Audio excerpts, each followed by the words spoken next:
Hi, I'm Don from DonDronesOn. Today I'm going to be reviewing the Holy Stone HS720R. Now, there's a lot of models from Holy Stone with all sorts of numbers, and in the HS720 series, there are several models themselves. So this is the R model. So if you're comparing prices and stuff, be sure to check that price or that particular model. Here it is here. I've got it turned on. And you can see it's got a 3-axis stabilized gimbal on the front here, and that's a 4K camera on there. You can take video at 4K, the equivalent in still pictures, I'm not sure what that is exactly, or you can do it in 1080p. It records to an SD card that you provide. It goes in the slot over here, and I'll walk through what comes in the kit and all the rest of it. So let's check out how this drone works. It's got GPS, return to home, automated features like follow me, that kind of stuff. So yeah, let's check it out.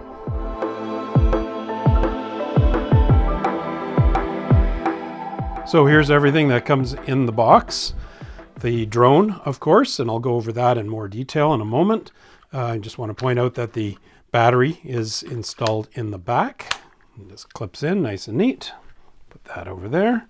The other main component, of course, is the remote control unit. Your phone plugs in there, and this all folds up nice and compactly, but I'll go through that in a moment. Rechargeable, by the way. Doesn't require AA batteries or anything like that. This is the gimbal guard that protects the camera on the drone. You want to make sure you have that on when you're packing your drone away, and take it off before you fly.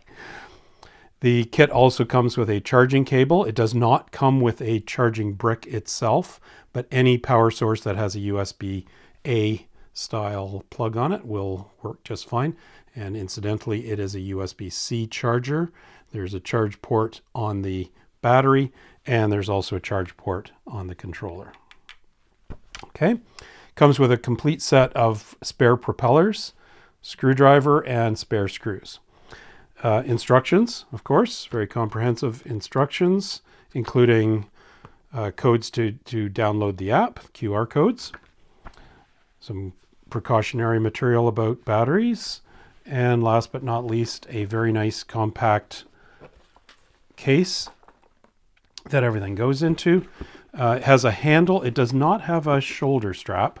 Now, myself, I kind of like a shoulder strap just for carrying things around, but it's personal preference. So here's the HS720R all folded up. It's got its gimbal guard in place. So this is its storage configuration, if you like.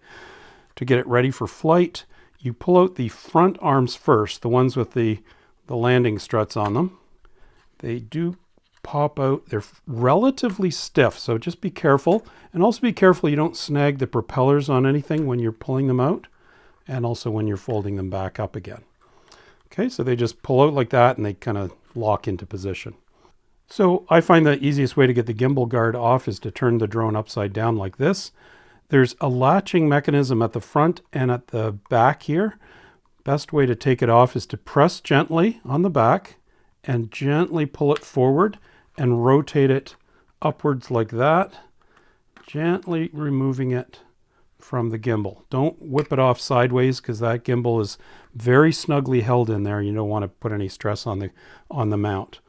While we're here, let's have a closer look at the gimbal. So it's quite sturdy and is a 3-axis gimbal to keep it steady in flight. Also on the bottom, there's downward facing sensors. There's a status LED that tells you the connection status of the drone.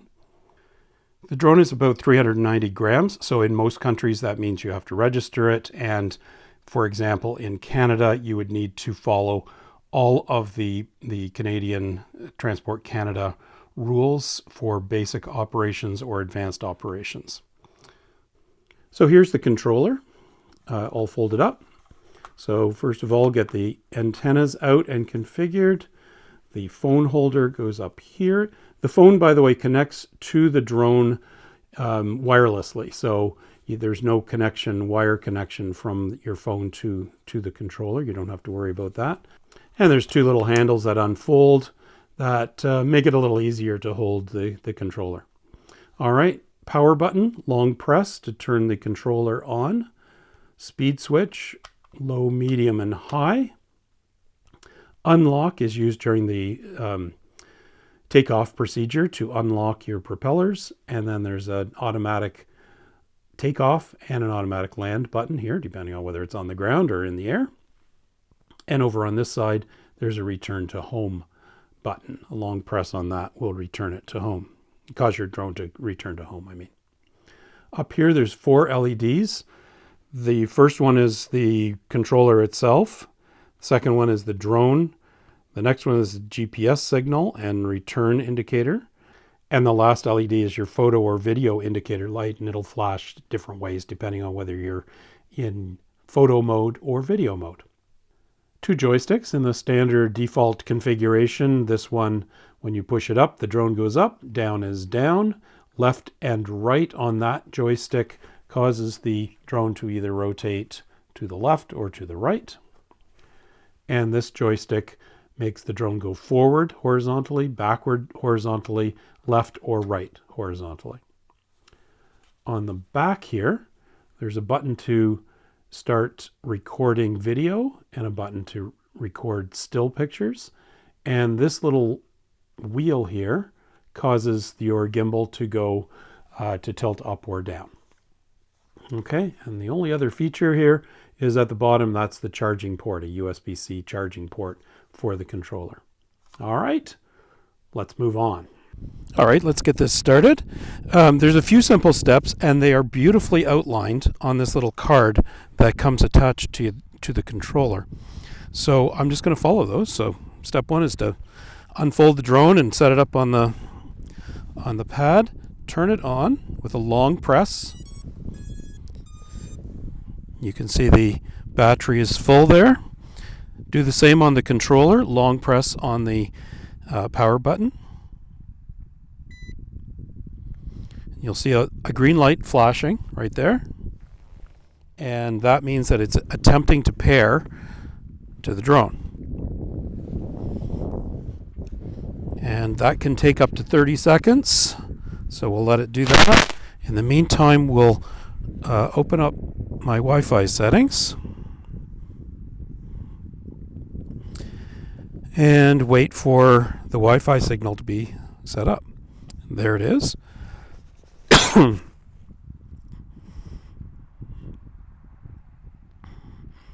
So I'm not going to connect to it until these two are paired. We'll give it a few more seconds. There we go. A long beep means that it's paired and the light on the controller has turned solid green. We'll now connect to the Wi-Fi, which is called Holy Stone, GIM, and then a serial number.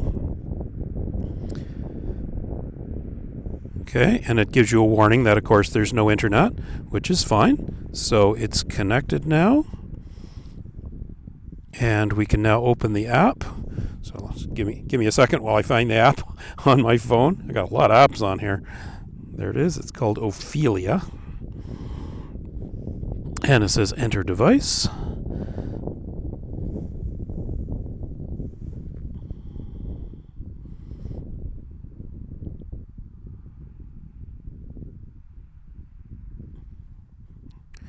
Give it a second to connect. Okay, so it took a second to connect, but eventually it did, and it says normal mode, middle, gives a camera view on the screen there. You can see that's a live camera view, so that's good. I'm just going to turn on a screen recorder for you. All right, so we are now paired between the controller and the drone. One of these, I think it's the drone, is generating a Wi-Fi signal, which is being connected to by the phone. So we'll now squish my phone into this little holder like that, and we're ready to go. So the next 2 steps, you may not see on the screen. So the next 2 steps are to unlock the propellers, which is this button, and then take off, which is this button up here. So unlock. Okay, everything starts going. I'm just going to tuck that little card under there so it doesn't get lost. And you do have to take off within a few seconds. So I'm going to step back and do that.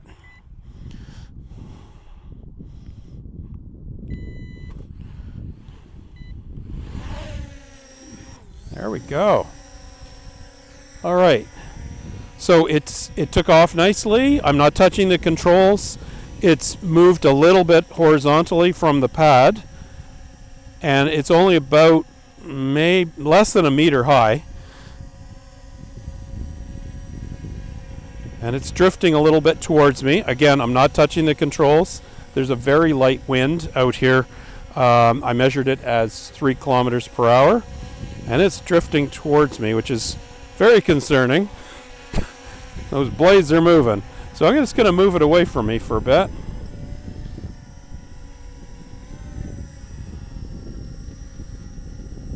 And again, step one in my evaluation of these drones is how stable is it just without doing anything? Because you don't want a drone that's drifting around more than maybe a few inches horizontally or vertically. Because if it's doing that in a still environment like this where there's virtually no wind, who knows what it's going to do in a windy situation. It's not too bad. It seems to have stabilized a bit. It's got its GPS bearings. It's got 17 satellites according to the app, which is good. So let's start by checking the gimbal. Why am I starting with that? Well, we'll start with that. Okay, so I'm able to move the gimbal control up and down. Again, it's drifting, which is, it's not wildly drifting, but it is drifting for sure. Okay, I'm going to just push it out just a little bit and try the yaw control, so turning it. It's very quick to respond. I'm on medium setting, by the way. But when I do that, I also see it's going up and down. Like, I'm not touching it now. It's gone up about half a meter. I did do a compass calibration.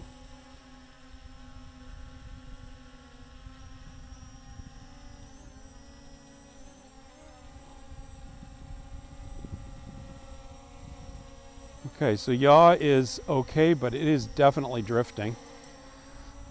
I can see that the gimbal is staying level, which is good when it's flying. Let's try going up.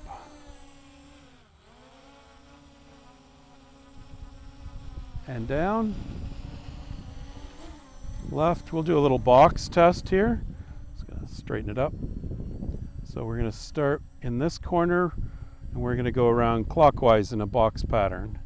So to the right, coming back towards me.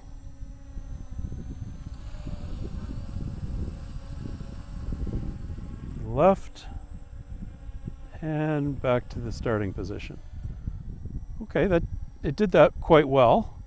I'm going to say this drone is quite quiet. Like it's got brushless motors, which would be a good indication of quiet. So let me turn it around. Oh, there I am. So I have to wave to the drone. So that step has been completed. The legal requirement to wave at any drone you see. Just going to bring it closer to the camera so you can have a look.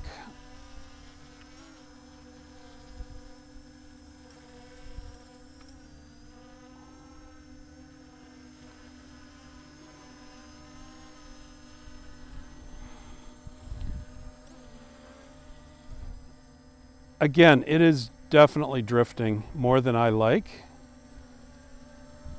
Not too bad, but like I let go of the control and it goes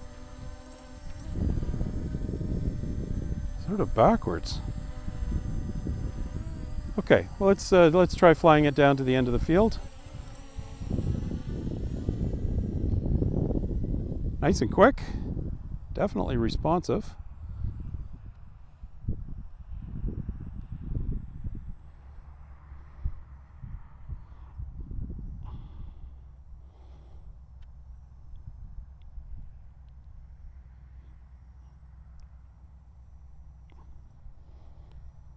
But it's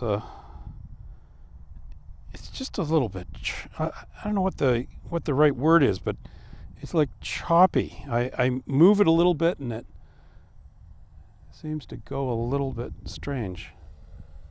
Like that's not the direction I'm flying. Oh dear. Now I don't have my hands on the control and it's doing the proverbial toilet bowl as if it's lost its satellites, but it's got 19 satellites. So that's not good.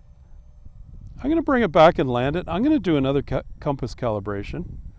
I did it at home, which is not that far from here. Uh-oh. Uh-oh. Uh-oh. That is not good. Oh, and the joystick. I don't know whether you probably didn't see it, but it got stuck. Look. I'm not happy with this. Okay, I can't get it to control itself. I'm bringing it back and do a compass calibration and give it one more shot. I am attempting to land right now.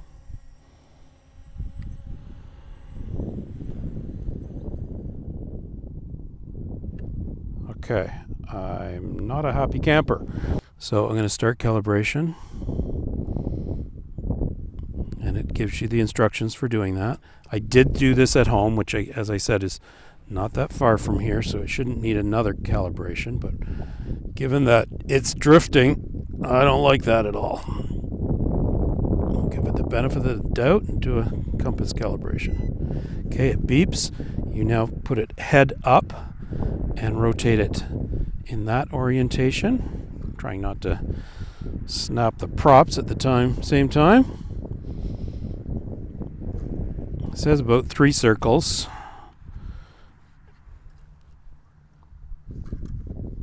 There we go. All right. We'll give it another shot. Okay, so here we go. Unlock the props. Auto takeoff. And it tries to cut my head off. So I'm just going to bring it up off the ground so it's not going to be in prop wash situation. And I'm just going to let it sit there for a second, see what it does. It's drifting roughly a half a meter horizontally and maybe the same vertically. And I'm reluctant to try any automated features. Well, I'll go down the field here and I'll do a return to home. Actually, I'm going to try coming back, just flying horizontally towards myself. So a couple of flaws right off the bat. So that joystick on the right hand side is sticking when it's in an extreme position. And you see that? I don't know whether you can see that. I moved the joystick just a bit, the yaw joystick, and it sort of jumps. Camera, I don't know. My pants aren't as fluorescent blue as that. That's what they look like on the screen. And the grass, well, I don't know. There's something funny about the colors here. I'm going to go up, have a look around. There's my car. It is red, but it's not that red. I think the colors seem to be really oversaturated. There's probably a control here to adjust that. I am on 4K and I am not recording. Now I'm recording. Okay. Sorry, I should have done that right off the bat. Again, a small move on the control and it sort of jumps around. Temperature is 0 Celsius, which is within its range. This controller is very stiff.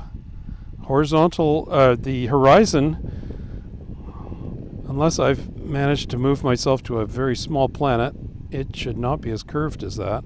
And it's not really level either. And that's not the color of the planet I'm on. Okay, and now you can see I don't have my hands on the control, and you can see on the camera view that it's drifting. Now we're going to do a return to home. Here it goes. It's going up. Oh, I didn't check the altitude. I think I had it set to 40, roughly.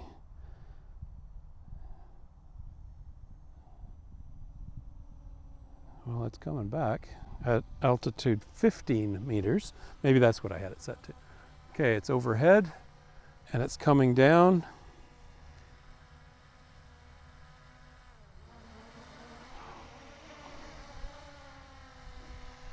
I have my hands off the control.